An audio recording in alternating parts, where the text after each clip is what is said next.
Live. Due to some violent content, parental discretion is advised.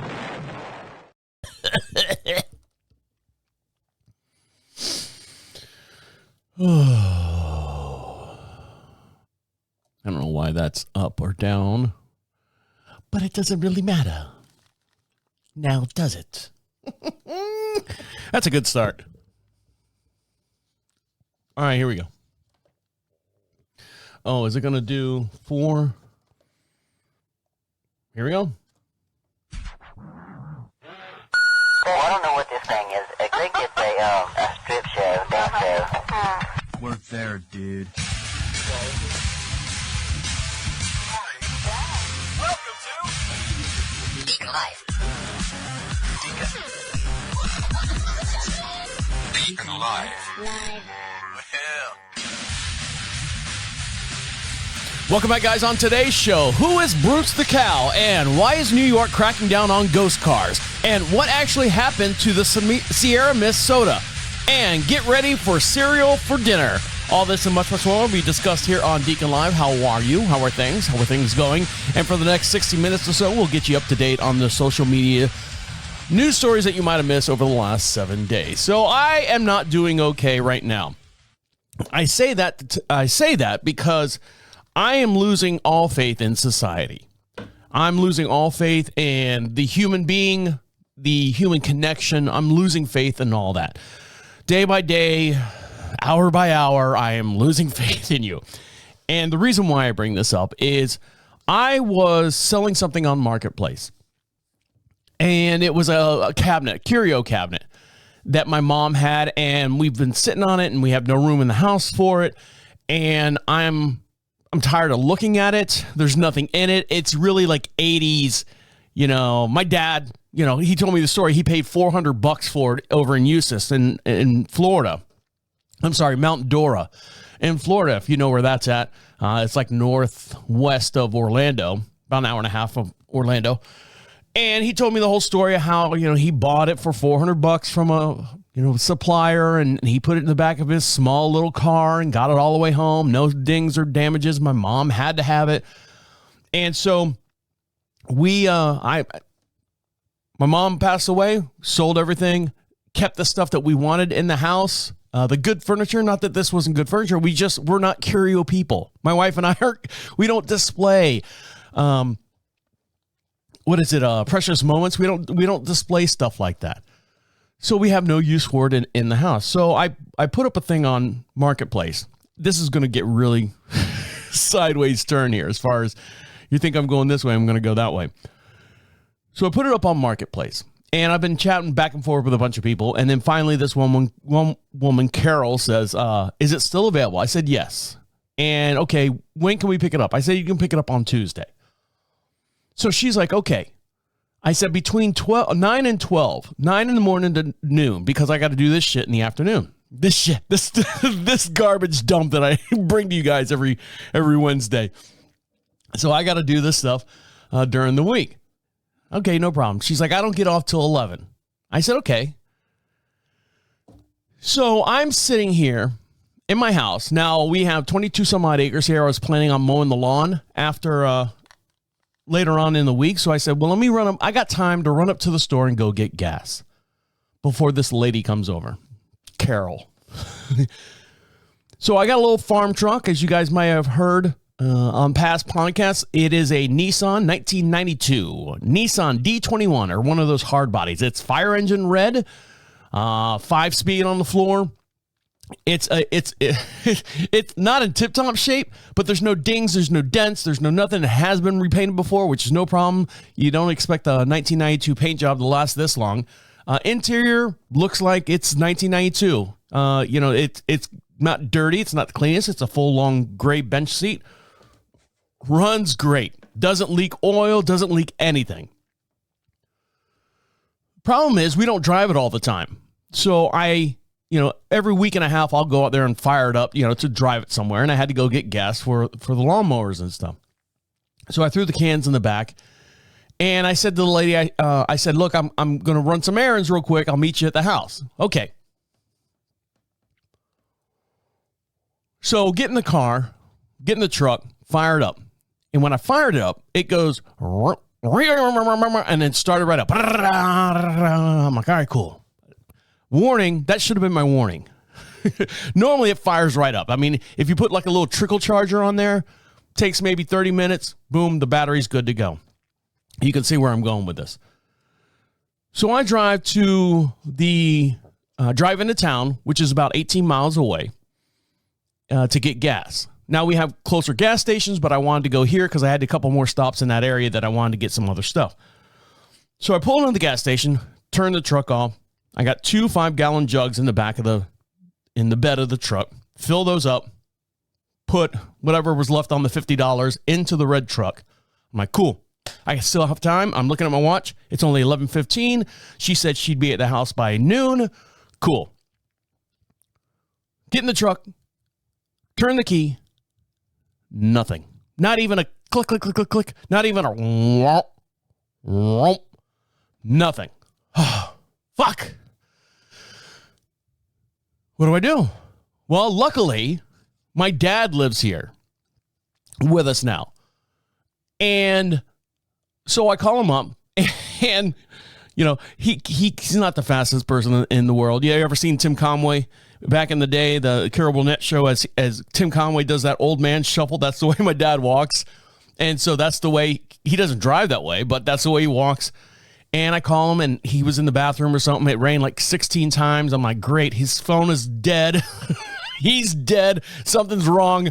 I'm like panic mode now. I got this lady coming over who is, I mean, it's a perfect storm of buying something on Marketplace and showing up in the middle of, you know, going to somewhere where our house is literally out in the middle of nowhere, and driving down these 2-lane country roads, and then, you know, showing up at someone's house. I'm sure they, in their mind, they were probably thinking they were going to get murdered. I don't know what they were thinking. Anyways, you always hear the horror stories.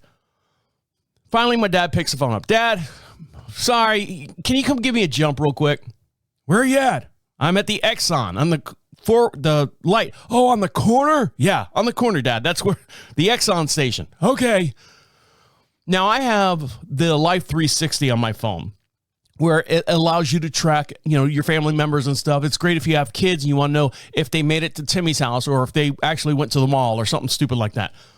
We got it for my dad because my dad does drive around and go to doctor's appointments. We want to make sure he gets there and back and he doesn't get lost on the way.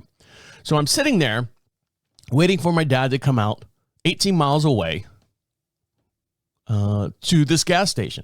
I know you're like going, well, why don't you just ask someone around there? Well, it's not that easy. This is where I lose faith in human beings. So me being a prepper, being, you know, always like the good Boy Scout, always be prepared, except for the dead battery. I know. Cliche, right? I lift my hood up, which is the international sign of I need help.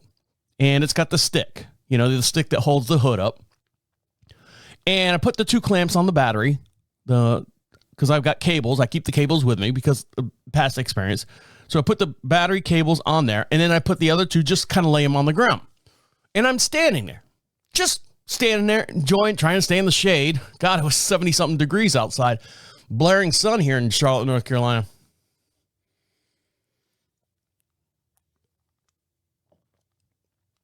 And I'm waiting, just patiently waiting. And I said, well, now's a great time to do a social experiment. I'm standing in the parking lot. It's 11:15. It's not lunchtime yet. And I say that because the parking lot's dead. Usually gas station, people come out on their lunch break. You know, they grab a bite to eat and they go on about their day. The Coors Light truck guy's sitting out there and he's loading up the coolers and stuff. So he's in and out. Guy pulls up, parks in one of the parking spots, gets out, head down, doesn't look at me at all. All right, you know, I'm out of sight, out of his sight lines. All right, he gets in his car, takes off. That's one. White Mercedes with a white lady, middle age, pulls up, saw me, pulls up, gets out, pulls her pants up. She's got like black leather pants on and a black tank top with, you know, big fake tits and hair and makeup. You know, she's 60 years old trying to look 30. She looks at me as she's pulling her pants up and just kind of looks and then looks away from me and then goes into the store. It's 2. OG Triple OG pulls up in a Nissan Altima. I think they give all those guys. And he's got rims on it and stuff. Brr, boom, brr, boom. Gets out. He's got his lean. He's got his walk going. I'm like, what's up? He's like, what's up? Because we made eye contact. Goes to the store, comes out, nothing. Gets his Philly blunt, whatever he needs, takes off. 4 or 5 construction truck guys show up. You know, the white company truck that's got the ladders on top. 3 or 4 of them show up. Whatever. They're speaking their language. Nothing. Zippo. I say They weren't Spanish. They were all different breeds of people. They all go in there because it's now 12:30 or 11:30, quarter to 12. My mind's ticking. It's racing. That clock's coming down. Those people are going to show up at my house here soon. And I'm sitting here watching my dad drive, 40 miles an hour in a 55, slowly trickling to where I'm at. All the construction guys come and go, and nothing. Not even a, hey, you doing all right? What's up? That, and nothing. Zippo. One guy pulls up next to me in a Prius. In the gas station. I'm at the pump. He pulls up on the opposite side of me. Gets out and he goes, Spanish guy. And the reason why I know this because he had a heavy accent. Middle-aged guy. Didn't look like a bum. I don't want to say all Spanish guys. He had, nice jeans on, nice shoes, like hush puppies or something, and a vest with a shirt underneath it. And he looks at me and he goes, dead battery? And I go, yeah, dead battery. And he looks at his Prius, he goes, do you want to jump? I don't know why he's rushing now. He's like, I can jump you. And I'm like, I say, I appreciate, man. No, my dad, I'm looking at my phone and watching my dad. My dad's literally like 6 minutes away. I said, my dad's driven all this way. In my mind, he may as well come over and jump the car out. He's like, he looks at me, and if you're watching this here on the YouTube channel, he looks at me and goes, okay. He goes in the store, comes back out, doesn't even get gas, gets a 12-pack of Modelo, throws it in the back of the car, and he goes, see you later. I'm like, hasta la bye-bye. He drives off. Now we get into my dad. So here we are, 5, 6, 8, 10 people. I lost count after a while with all the construction guys. Not a single fucking one of them offered to see if I was okay, if I needed a jump, or anything like that. This one guy pulls up right next to me, had no idea who I was, and said, out of kind of his heart, obviously he had nothing else to do that day. He was getting a 12-pack of Modelo. His day was done. Need a jump? No, I'm good. And he's like, okay, I tried.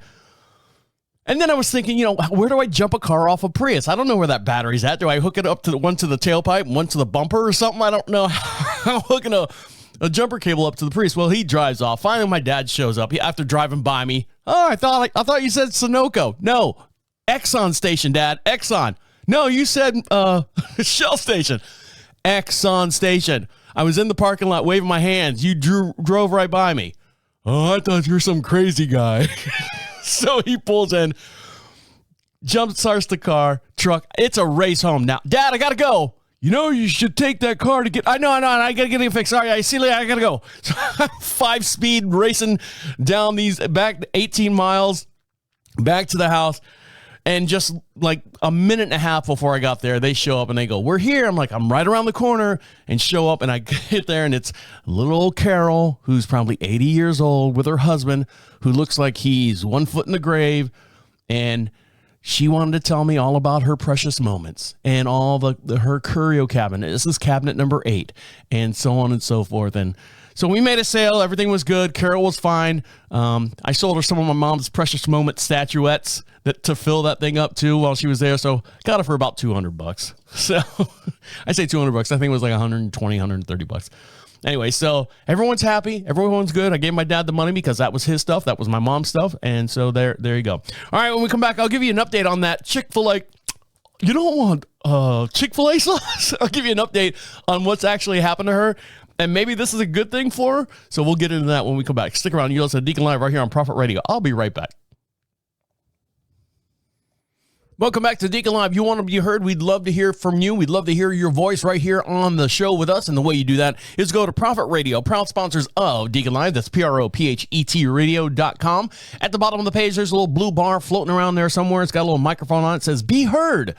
Click on that. Opens up a microphone on whatever device you're listening to us on or at. Speak clearly. You can be anonymous if you want. Just fill it out. Just talk right into it. It comes right to our inbox, and we'll play it on this podcast if you get it in quick enough, or the very next podcast as well. At the end of this month, we'll be 10 years doing the Deacon Live show, and we've got a stack full of a bunch of things that are going to happen here in the next 10 years coming. Hopefully, we can continue entertaining you as well. And while you're over at Prophet Radio, scam likely. Imagine that. This stupid watch thing. And while you're over at Prophet Radio, you can get yourself some free swag over there. Just search around. It says free swag. Fill out that little form. We'll send it out to you as well, just for being part of the show. Now, the whole Chick-fil-A thing, I mean, TikTok, I've seen more people get fired from their jobs from doing TikTok or actually leaving their job to pursue a TikTok career. For example, you get like flight attendants and stuff. You get UPS workers that like, hey, this is what I do today. And, they get millions and millions of followers and millions of likes and subscribes and all that stuff. And then they lose their job. So then they've lost their cash cow. My job is to be a UPS worker on TikTok. And then UPS finds out that you're making money on doing TikTok, and then you get fired. Now, what's your content? You got to figure out a new niche to get in there. Well, this girl right here, we talked about her last week or week before, I forget.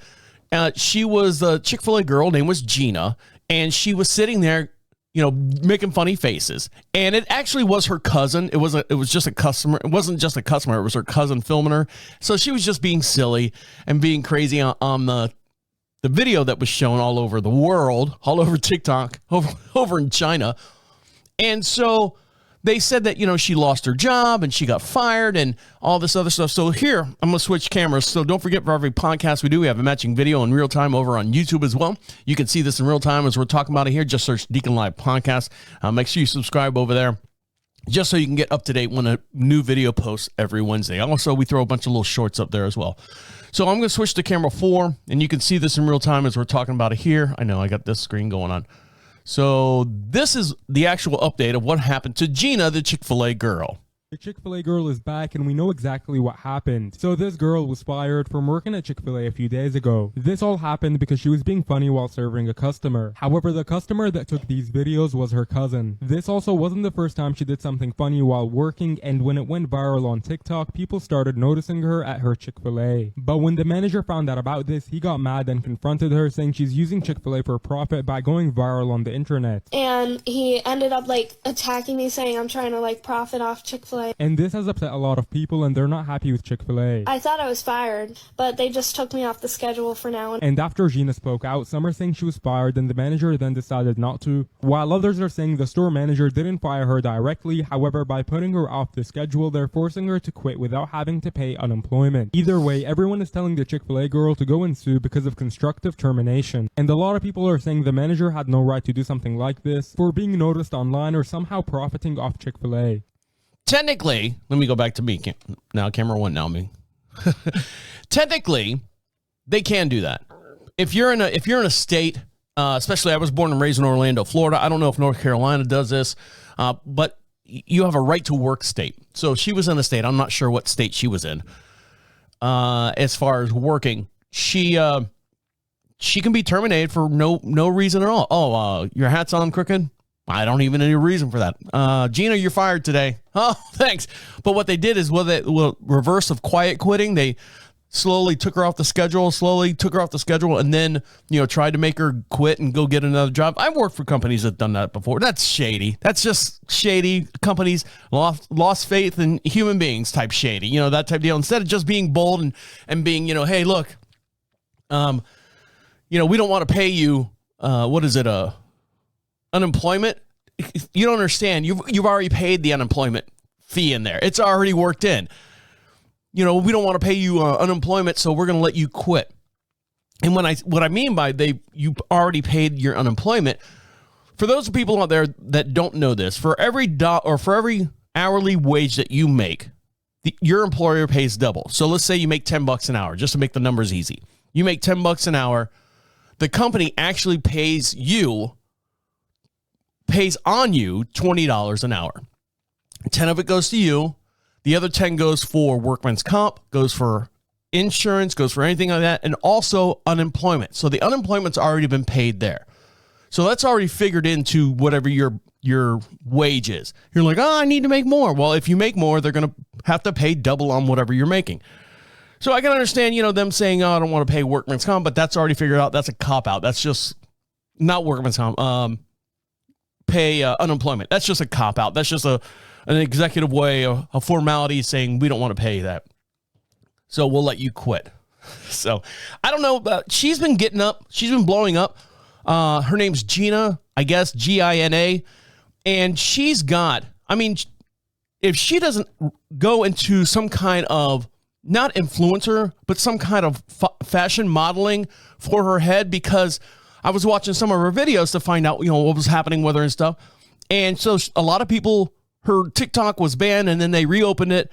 And like her lips are really, really full. She's got really, really big blue, not doe eyes, but she's got a very, very unique look to her. So she should make some kind of money. If she was smart, she'd get an agent and put her face on everything that's not Chick-fil-A. That's what I'm saying with that. And her hair, the curls, if you watch the video, she's got real naturally curly hair, which a lot of women would die for.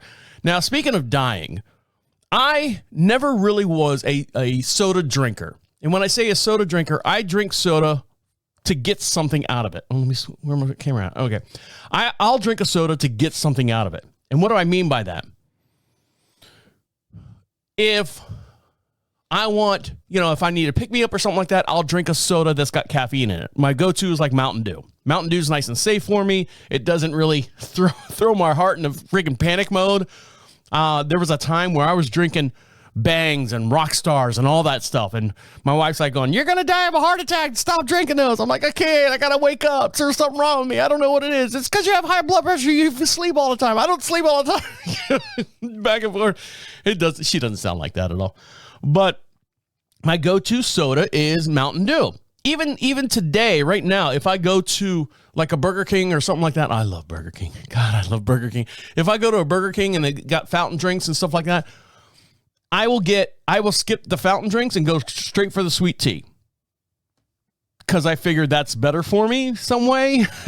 When they had the Coca-Cola Select, I would get the Surge. Oh, Surge. Yeah. You know why? Because that's 70 milligrams of caffeine. I'm hitting the buttons here if you're watching me on the video. I'm hitting the buttons. Oh, that's got caffeine in, man. That'll make you like Kramer. Yeah, giddy up. We've been watching that. But one soda that's out there is Sierra Mist. Now, I wasn't really a big fan of Sierra Mist. Sorry. I was getting Mike Tyson on you. Sierra Mist. I thought it was PepsiCo's cheap answer to Sprite, which is the most dominant lemon lime soda out there. I don't think anyone has ever come close to Sprite. Sprite, please. I don't think anyone's ever going to come close to, but Pepsi needs to have something to kind of battle that market. And that was Sierra Mist. Now, all of a sudden, Sierra Mist has gone away, and they've replaced it with Starry. My wife's been drinking Starry. I guess she doesn't want the caffeine coming home or at lunch or something like that, because it is caffeine-free. But you're like, well, why did they change the whole entire, they forced all this money and they ran big commercials when Sierra Mist was coming out and all this stuff. And then all of a sudden Sierra Mist just stopped and Starry took over, which is a horrible name in itself. And you're like, well, what happened? Well, I've got the actual news right here. And it's because of this young lady. Now, don't forget, again, we have a video right here that you can watch in real time as we're talking about it here on the show. We'll go back to camera 4 and we can find out what actually happened to Sierra Mist. Now, from the account, Sierra Mist, and Sierra is spelled with a C, C-I-E-R-R-A, Mist, M-I-S-T-T, 2 T's on the end of that. She's going to explain exactly how this little TikToker shut down PepsiCo and Sierra Mist brand. So here we go. Hi, Sierra Mist here, still very much alive, but I see that there's a bunch of misinformation in this video that I thought I'd clear up really quick. First of all, the reason that Sierra Mist was renamed to Starry was not because they wanted to rebrand like they claim, but more so they feel like they probably had to after what they tried doing to me. So fun fact, Sierra Mist was owned by Pepsi Company. And as you can see below, my username is Sierra Mist. I go by Sierra Mist, and one day Pepsi put 2 and 2 together, caught on, and sent me this pretty little letter called a cease and desist. For those who don't know, a cease and desist is basically saying, hey, you meet our demands or we sue you. And they wanted to sue me for copyright infringement and defamation because apparently my content and being a spicy flight attendant filming with passengers and stuff doesn't align with their core values, which I mean is fair, but at the same time, it gets better. After almost agreeing with their demands, me and my attorneys actually did some research and we found out something that I don't even think they knew. Turns out their copyright they were so worried about was expired. What does any normal person who's being intimidated and gaslit by a billion-dollar corporation wanting me to surrender to them do with this new information? I said flip the script and buy the copyright. You'd be right. Apparently when you have an expired copyright and somebody buys it off of you, you actually get notified. So, could only imagine how it felt being Pepsi, not having any ground to come after me legally, but also the fact that I could now go after them legally because they were using my copyright on their sodas. Boy. Which brings us to their PR move of rebranding. Now, they've clearly been around long enough to know that just switching the names adds more emphasis on questions versus like the actual rebranding process. So Exactly. they added this extraness of Starry having not only a new name, but new flavors and ingredients added, which, I mean, regardless, it still tastes like shit. Long story short, they fucked up, they know they did, and they knew the truth would eventually come out, which is why they were proactive about their rebranding or their positive PR movement. Not the first corporation to fuck up, but definitely not the last either. It just kind of makes you wonder what else is out there and what other truths could be revealed. So there you go. That's what happened.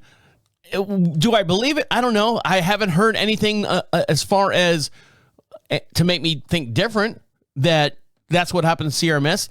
Maybe that's what happened. You would think that they would have a copyright guy. That guy's gone. He's fired to make sure that they have the copyright branding and the patent, not the patent, but whatever on it. So I guess she scooped it up, Sierra Mist, and that's why we have Starry. So I blame her for both things. 1, killing Sierra Mist, and 2, giving us fucking Starry. All right, guys, stick around when we come back.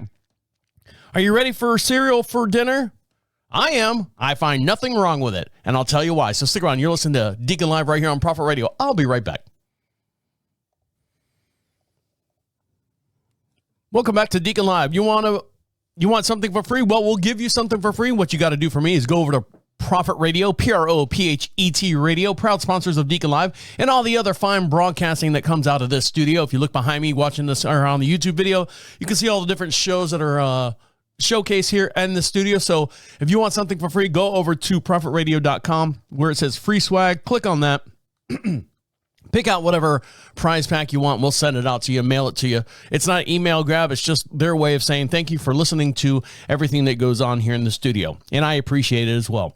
Now, I remember growing up as a kid. Of course you do. Do you remember? Barely I remember. But I remember there would be days or nights where my mom would go, okay, we're having breakfast for dinner. And that was always cool. You know, normally in the morning I would have cereal or toast or something like that I would make. Grits and eggs. When I got to a certain age, I could cook on the stove and not being overwatched. But, you know, cereal for the most part. And then my mom would cook bacon and eggs and toast and stuff sometimes for dinner. It was great. It was a good time. Now, there's a big push right now. It happened a couple days ago. And I've seen it just fell off. I think it just fell flat. People are protesting or boycotting, I should say, Kellogg's because the CEO says, hey, you know, everybody, I know times are tough. And maybe you guys should, if you're looking for another opportunity, another outlet, another food choice, you know, Kellogg's makes cereal. And price point per bowl of cereal is usually less than $1 per bowl. Now, people are going around saying that the CEO of Kellogg said, you know, all you poor people out there should eat cereal because you're poor and EBT stamps covers all that stuff. Bullshit. I'm going to play this video right now And don't forget, for every podcast we do, we have a matching video. You can see this in real time as we're talking about it here on the air, and you hear it here first sometimes. If you don't hear it here first, at least you get some truth out of what's going on. So this is what the actual CEO said of Kellogg's, said about having cereal for breakfast. So there's no doubts or anything in the translation. Some of the things that we're doing is first messaging. We got to reach the consumer where they are. So we're advertising about cereal for dinner. If you think about the cost of cereal for a family versus what they might otherwise do, that's going to be much more affordable. I'm all for innovation and marketing, but the idea of having cereal for dinner, is there the potential for that to land? That's crazy. We don't think so. In fact, it's landing really well right now, Carl. When we look at all of our data, of course, we would know that breakfast cereal is the #1 choice for in-home consumption. We understand that for breakfast. It turns out that over 25% of our consumption is outside the breakfast occasion. A lot of it's at dinner, and that occasion continues to grow, as well as the snacking occasion. But cereal for dinner is something that is probably more on trend now, and we would expect to continue as that consumer is under pressure. So he just said right there, let's go back to me now. He said right there that, hey, look, we see the trends. We see that people are eating cereal for dinner. 25% of our sales, 25% of the people who consume cereal is at dinner time. So yeah, I don't know why people are protesting. Let's go back to this video here, and we'll find out the actual news story as far as why people are upset. Criticism this morning for saying that people should have cereal for dinner to save money. When I say cereal, you say dinner. Cereal. Dinner. Cereal. Dinner. Chicken. This is the ad that they ran. Have the night off, chicken. Oh, okay, I'll go marinate. It's all part of an ad campaign telling chicken to take the night off. Kellogg's CEO, though, Gary Pilnick, told CNBC last week that the cereal category has always been quite affordable and is a great option when consumers are under pressure.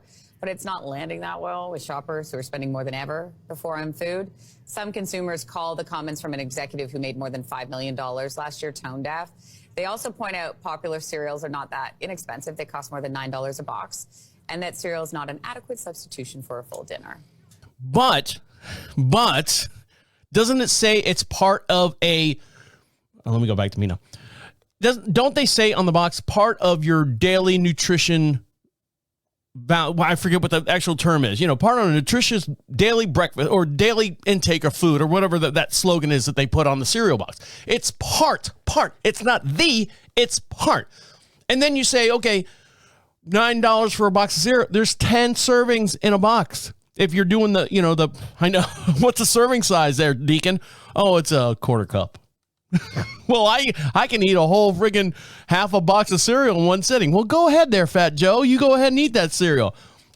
They're talking about, a family serving cereal to reasonable aged children. And I say reasonable aged children, 10 and under, the elementary school age. When you get to like a preteen or tween or whatever they call, they're not eating cereal. They're going to make hot dogs or something like that. So everyone's all upset that they're saying that boycott everything Kellogg's, not just cereal, everything Kellogg's, which is stupid because Kellogg's owns everything. You want to talk about, we're poor, we can't afford Kellogg's. Everything you buy is Kellogg's. So if you're going to boycott it, you're going to boycott 80% of what's in your grocery cart right now. No one complains about ramen noodles. Ramen noodles. This is where ramen noodles should step up. Hey, fuck cereal. We're only 30 cents a bag. We're ramen noodles. Cheap. Oh, MSG? No. They said that's okay. That's okay. You're allowed to have MSG, and we're okay with that. No one says anything about ramen noodles, and everyone knows that ramen noodles. If I am poor, listen to me, people.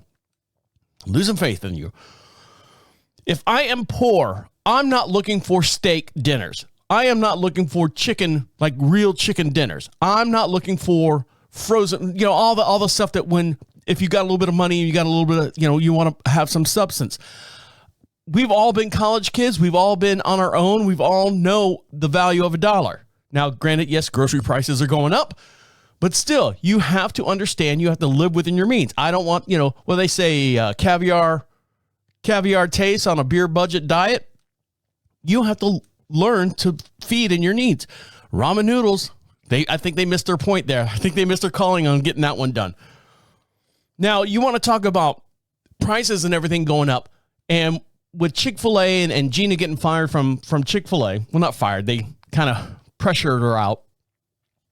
And fast food restaurants over in California, they're passing a new law, or trying to pass a new bill on the books, saying that all fast food workers all of them need to make at least X amount of dollars, except for one place, and that's Panera Bread.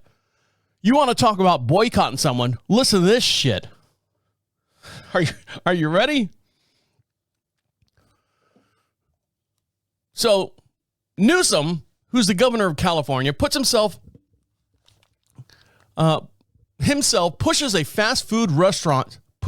fast food restaurants to sell their own bread to, let me start this whole sentence over. Got a little excited. So excited.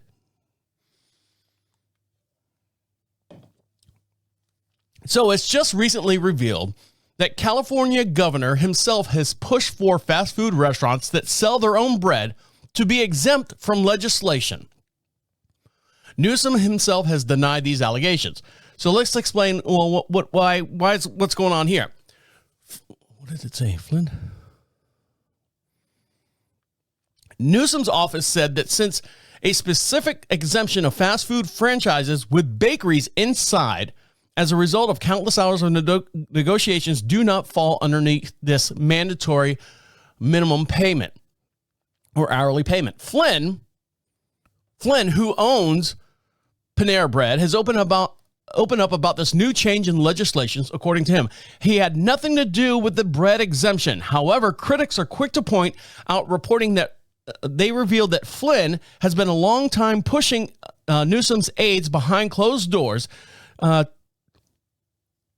them, it's clear that Flynn, who owns Panera Bread and mass producing of all the Panera Breads out there in the world, wanted this legislation to change for his benefits. He ultimately got what he wanted. Newsom and Flynn have had long ties together. Both men attended the same high school in the suburb of San Francisco. When Flynn was a senior, Newsom was a freshman. As the two got older, they would frequently appear to support one another in many ways. Flynn has often donated to Newsom's policy and political campaigns. In 2022, during Newsom's re-election campaign, Flynn donated over $64,000 to the campaign. Now, Newsom and Flynn have personal and political ties, but they also have business ties as well. In 2014, Newsom's hospitality company managed a Napa Valley resort. Flynn acquired the resort during this time. This led to Newsom reporting an income from Flynn's company in 2014, and the amount still remains undisclosed. So essentially what they're saying is, Flynn, who owns all the Panera Breads and stuff, technically says, hey, look, we're not a fast food restaurant. We are not a fast food restaurant. We make our own bread here in the store.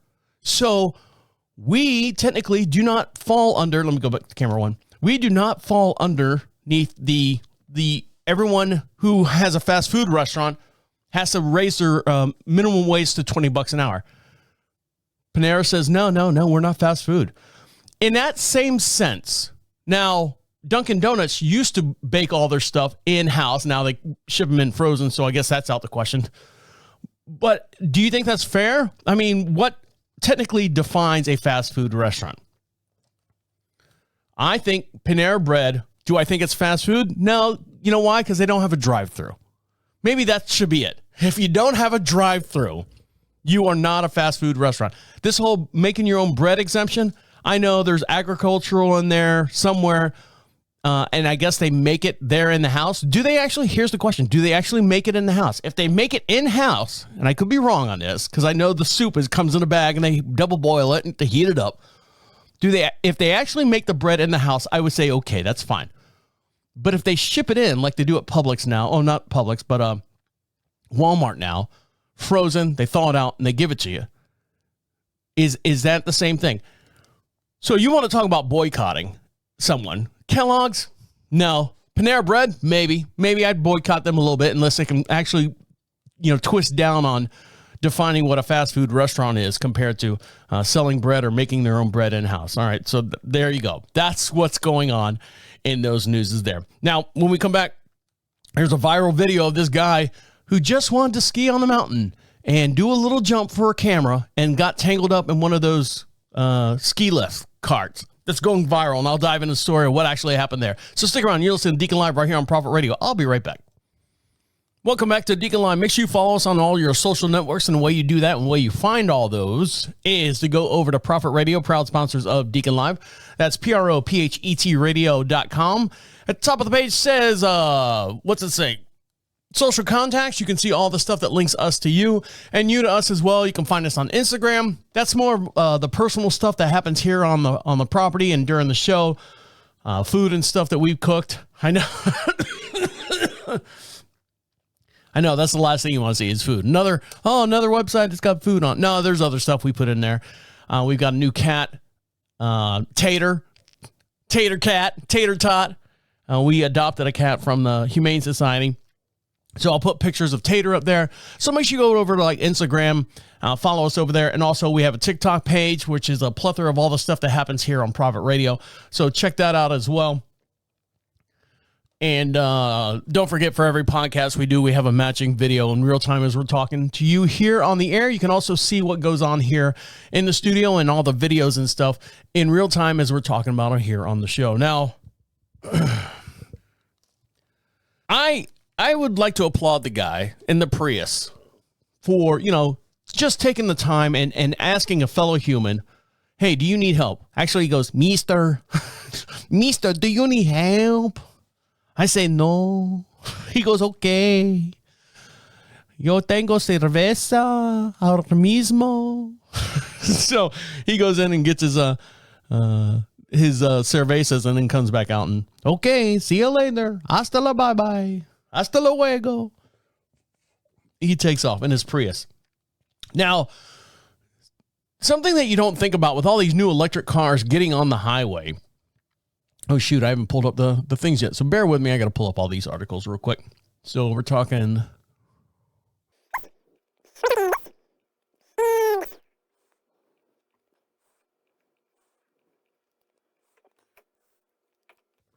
All right. So with all the electric vehicles that are out there right now, I drove one. I drove that Tesla up in when I was in Long Island. Horrible experience. I was so nervous, so panicky. There's a lot of blind spots, and you have to kind of trust your mirrors. Now, well, Deacon, all the cars now have blind spots. You put the car in reverse, you got a backup camera, you got a front camera, you got side cameras. I know this. I've got $100 and some odd $1,000 truck out there that's got cameras all over the goddamn thing. But it's that analog where you need to physically turn and look to see if there's something in your way. And electric cars are teaching us not to, or teaching us to, however you want to look at it, trust our cameras and everything. But electric cars, you might not know, are almost, 3,000, if not 4,000 pounds heavier than the normal combustion engines that are out there driving around on the highway. And you're like, oh, well, what does that mean? Well, we heard the stories about tires being, eroding a lot faster because the cars are heavier. There's a lot more damage on asphalt. So they're going to have to change formulas on asphalt. And one thing that's been on our nation's highways since the 1930s is guardrails. So there's this new thing, this new push to make sure that the guardrails now are updated. And I'm going to switch to camera 4. And we can see this story in real time as we're talking about it here on the air. So here we go. Camera 4. And volume on this time. Camera 4. Here we go. From mountainside race courses to distracted driving and losing control on wet and snowy highways, guardrails have saved thousands of lives since they were invented in 1933. The guardrail system behaves a little bit like a rubber band, capturing the vehicle by deflecting and stretching in tension and then redirecting the vehicle and then thereafter. As cars and trucks have grown larger in America, guardrails have gotten tougher, but new crash tests have found many current guardrails are no match for electric trucks and cars.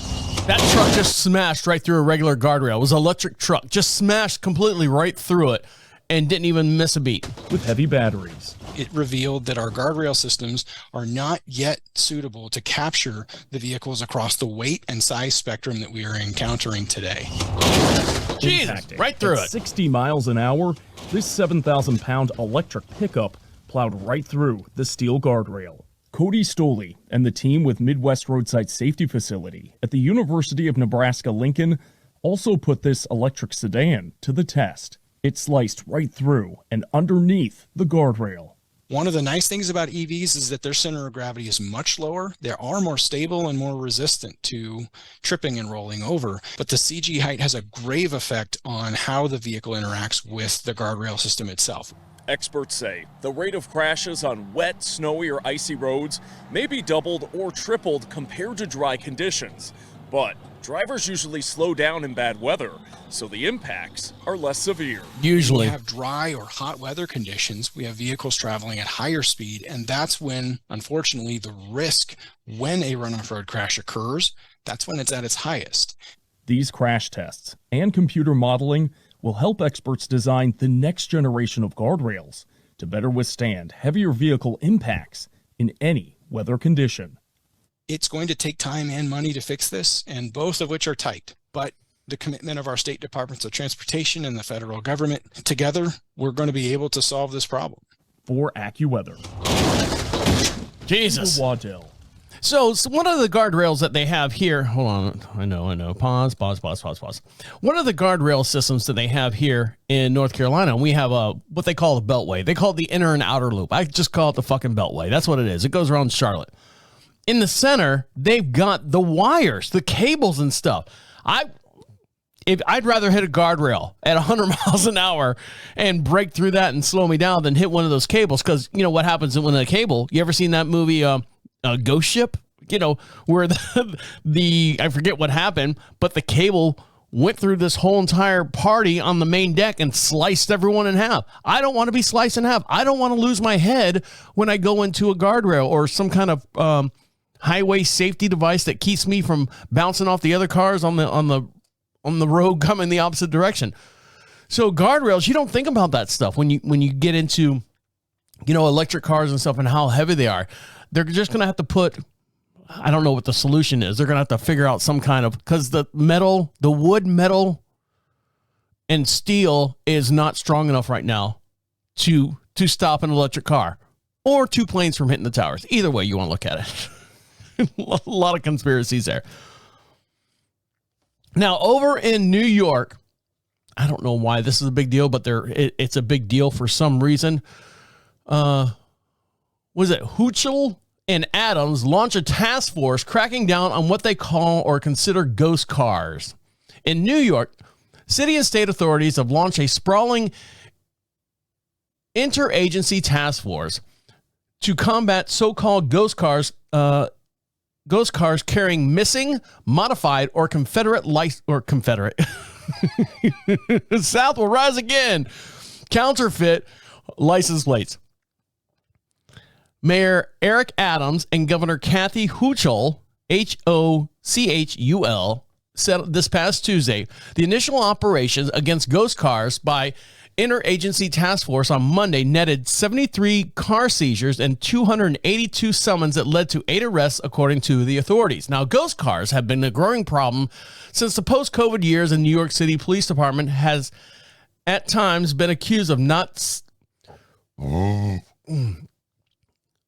staging a significant effort of taking them off the street. So what is a ghost car?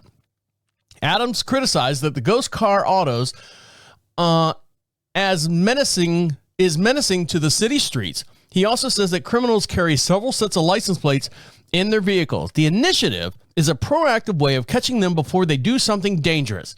The interagency effort could give officials more tools for fight the challenge to reap the money lost when ghost cars pass through tolls undetected. Is that it? Is that what they're worried about? Today, the Ghostbusters have arrived, Hochul says. We're going after ghost vehicles. We're sick and tired of people being taken advantage of by everyone else and feels like a sucker. Because they're the ones paying for the tolls like law-abiding citizens. Is that actually what they're worried about? Is paying tolls? Are they worried about? Let's read further and see if it gets into anything deeper. License plates coverings and fake fraudulent plates lead to more than $46 million of lost toll revenue. They're worried about the goddamn tolls? That's it? In December, 44 cars linked to nearly $1 million in unpaid tolls and fines were impounded in a toll enforcement blitz over on the Navarro Narrows Bridge, according to officials. Port authorities say New York and New Jersey said they logged in over 14% of increased revenues recovered from toll evaders in 2023 compared to previous years. Okay, people. Okay, hold on. Let's go back to me for a minute. You're worried about tolls. Got it. I wouldn't be worried about tolls if tolls did what they actually were supposed to do. And the reason why I say that is, let me tell you a little story about a little town called Orlando, Florida. Are you ready? There's a road called the East-West Expressway. It was designed kind of like the Loop or the Beltway or whatever fuck you want to call it, to connect the east side of Orlando to the west side of Orlando. Everyone said, great. And then everyone said, no, but it's going to be a toll road. No, we don't want to pay. I don't want to go to Azalea Park that bad. I don't want to go to Claremont that bad. But then they said, well, no. We'll put the tolls in. And then once the road is paid for, we'll take the tolls out. And everyone said, well, that's fair. How long will it take? 25 years. 25 years, the road should be paid for. Great. 25 years goes by. Tolls are still there. Well, why? Excuse me, Mr. Governor, Mr. whoever, Department of Transportation, why are the tolls still there? Well, you want the roads nice and clean, right? You want the debris off the side of the road. You want the potholes fixed on the, you want the guardrails. You want new guardrails to keep your electric car from slamming into a family of 5 coming back from Disneyland, don't you? Disney World, sorry. Well, yeah. Well, we have to have the tolls in there. We have to have that, because if you take the tolls out, this road's going to get shitty. This road's going to be disgusting, and people are going to die. Well, we don't want that. Well, okay, we'll leave the tolls in. And that's what I'm saying. Tolls are there technically to pay 2 things: a premium fee to have access to a road to get you somewhere quicker. East-West Expressway, prime example. The second thing is, instead of taking out bonds and stuff to build the toll or build a road, they work with an outside company to put tolls in there to help pay for the road itself. You see where I'm going with that? But if you take them out when it's done, by all means, New York, you need to figure out something else. You're one of the oldest states. I say oldest states. One of the, isn't that where the United States started? No, it started Ponce de Leon, St. Augustine. No, we didn't have roads back then. But I mean, for the most part, I mean, a lot of our civilization started out of New York and trickled down, or vice versa. I don't know. I make a lot of shit up. Now, this kid right here is making up a lot of shit with his friends. Let me switch to camera 4 so we can play this video. And actually, what happened? This guy right here, skiing with his family. I've never been a big fan of skiing. I just think it's pointless, like water skiing. I wouldn't want to water ski either. Kneeboarding? No. Anything that skateboarding I can do. You could do, well, I don't know, a lot of tricks on the concrete.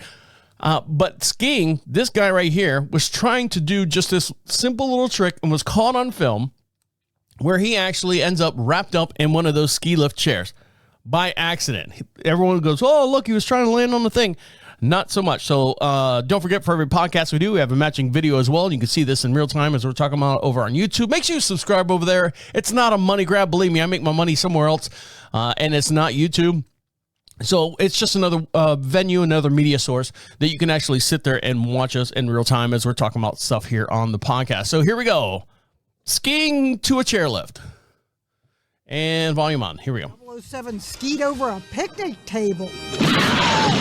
Only 17-year-old Ivan Jones was just trying to do a move called the flat spin 360. Of course he was. When he almost landed on the chairlift. Whee! Oh! Of course, everyone wanted to know, were you injured? I definitely felt very beat up. Mild concussion. I was quite sore. But Ivan was able to ski down the mountain at the Lake Louise Resort in Canada to get checked out by the ski patrol. So close to landing on the actual seat. Maybe next time was a typical comment. But Ivan said he had no intention of trying that. He thought it would be impossible to hit the chairlift until he did. When I hit the chairlift, I was actually in shock, so I didn't feel anything. His mom, Mindy, was off skiing when she got the call that her son had hit the chairlift. Off with her trainer, probably boning him. Was very grateful to see him in person before seeing the video, because the video is pretty awful. As the video went viral, jokesters added audio. He's dreamed about this his whole life. Oh, that is not good. Lake Louise Resort told CNN it does not condone what happened. Imagine the view from the chair full of skiers coming up the lift. Yeah, there's like a family of 6 coming the other way going, there's no way this guy's going to hit us. There's no way this, then almost, holy shit! And instead of just wondering how Ivan fared, I liked, is the chairlift okay? Oh, Jesus. You'd be giggling too if you survived this. Oh! Genie Mose. CNN. So, I mean, not for anything, not for nothing, I guess is the term I want to use there. He did this like thing where he does this flat 360 and his skis hit the lift. Now, granted, he could have got hung up on it. He could have gotten tangled up in it. But it's just one of those videos that's like, what are the chances type deal? So that's what's happening there. All right, guys, when we come back, what you want? Hey, Google, what you want? I'll explain that in just 1 second when we come back. Stick around. You'll listen to Deacon Live right here on Prophet Radio. I'll be right back. Welcome back to Deacon Live. We'd love to hear from you, and the way you can be part of the show, you can be podcast famous, is to go over to Prophet Radio, proud sponsors of Deacon Live and all the other fine broadcasting that comes out of this studio here. Go to prophetradio.com. At the top of the page says free swag. Get yourself something for free over there.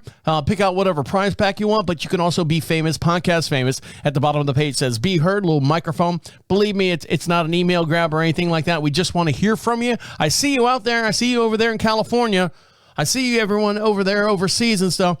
Opens up a device on your phone. It's not a device. If you got a microphone on your phone, on your tablet, on your computer, wherever you're listening to us on or at, you can speak right into that device, comes right to our inbox, and we'll play it on the very next podcast. We broadcast every Wednesday at 12 o'clock.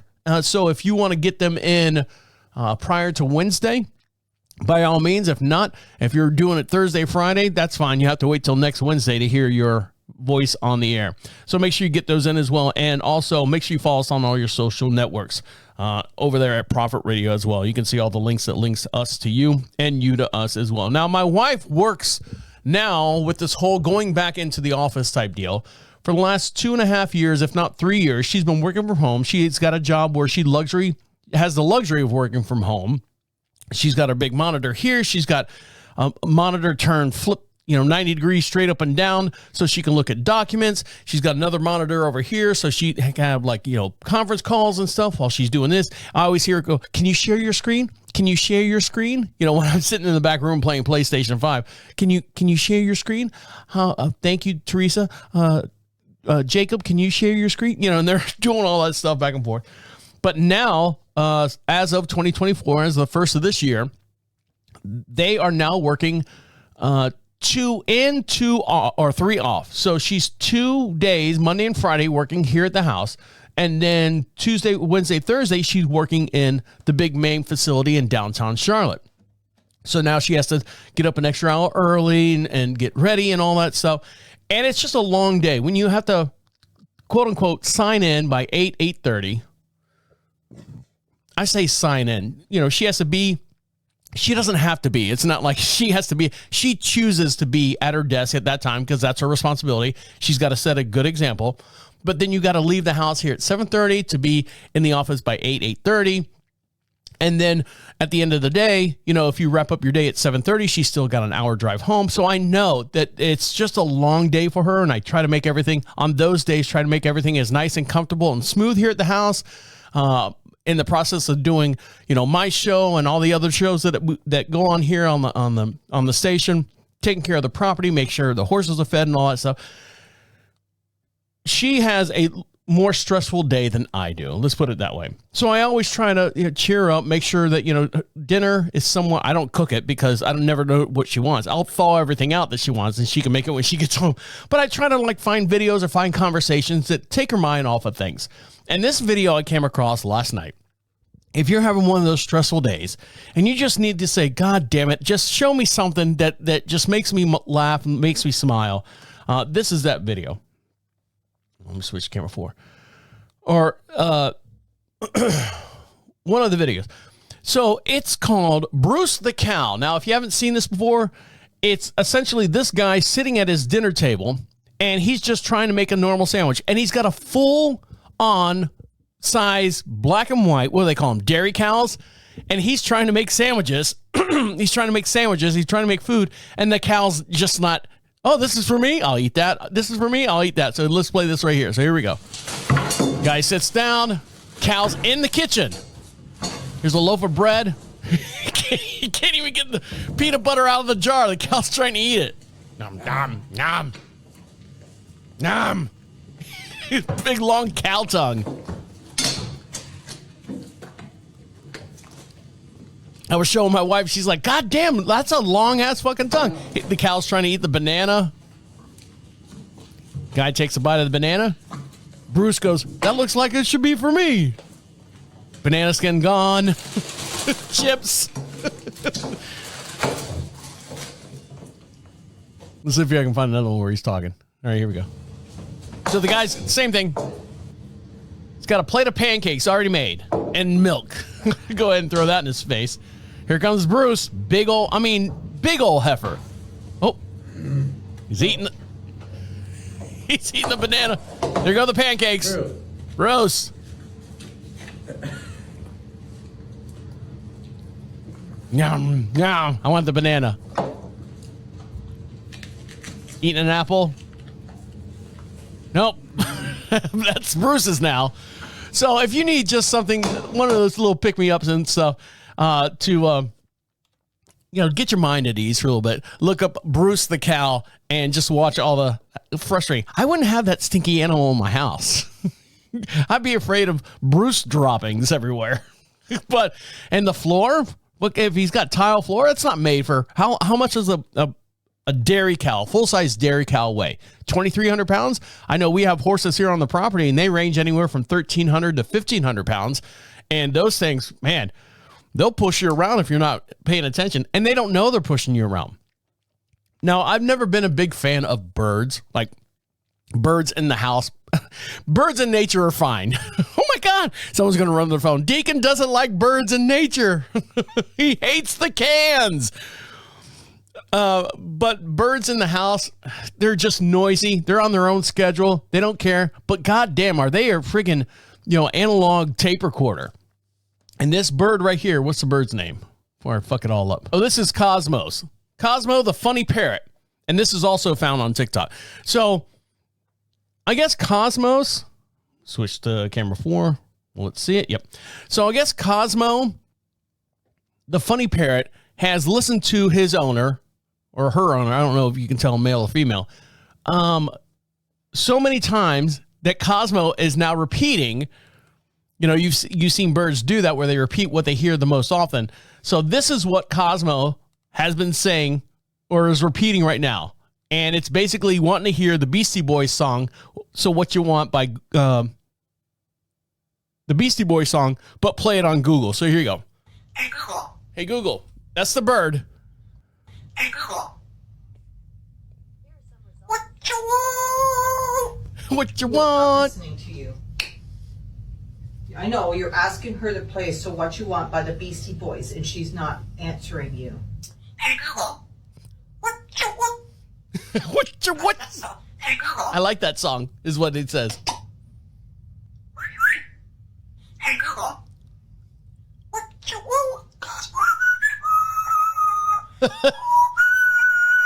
So now the bird's just going to make up its own music. You're caught like a song. Now it's beatboxing.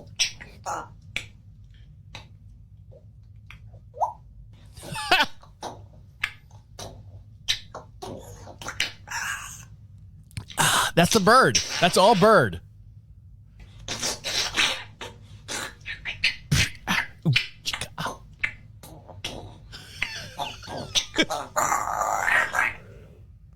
It's amazing. Now he's making cat noises. But it's amazing that birds, you talk about, let me turn that off now. You talk about, you're worried about your devices listening to you, your Android phone or your iPhone or whatever, and Alexa that's sitting in your house. You worry about that listening to you. I think they actually, if you have a bird in your house like this, I think it's a gray, what do they call it, African gray or something like that. And there's a ringneck parakeet out there. I knew a friend of mine that had one. And that thing would just, we counted, it was 100 things that it would actually say. And, your birds are repeating you or listening to you all the time. Nobody says anything about that. Especially, I think they use a bird, a parrot, that repeated, like verbatim, a woman getting murdered, the owner getting murdered by her boyfriend. And they used the bird in court to sentence the guy.